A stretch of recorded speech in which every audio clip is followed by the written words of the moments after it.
government has one institution investigating another government institution, and funnily enough, they just consistently find that the government did nothing wrong.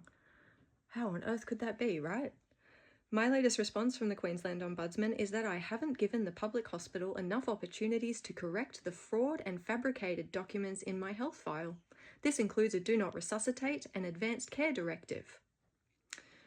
What format would be acceptable? I provided my complaint about these specific documents verbally whilst I was still admitted after I discovered them in my file, and then I put it in writing to the hospital and to the Office of the Health Ombudsman to follow it up.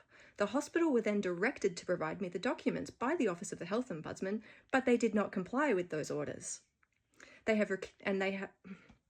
did not comply with those orders and have continued rejecting my actual medical data to maintain their psychiatric labels.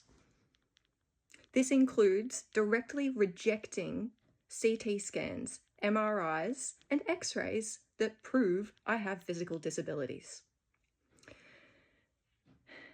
This is discrimination and eugenics, and I'm basing that upon the psychiatric history of Australia and the way our psych wards were constructed and the way our government adopted eugenic themes in their healthcare practices.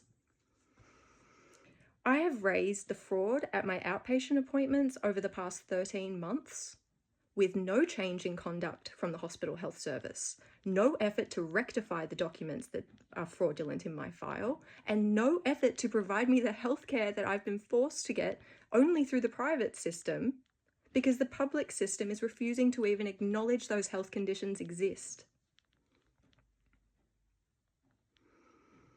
How many opportunities should I provide the hospital health service? I would love to know that. David Crisafulli, Stephen Miles, Michael Berkman, Penny Allman-Payne, anybody, because you're the people with power and you're the people that we keep coming to, and nothing happens. This is a friendly reminder to our politicians that I have just self-funded my wheelchair because the NDIS is also storing my physical disability information as background information about me and refusing to fund even the substantial reports and scripting of my mobility equipment.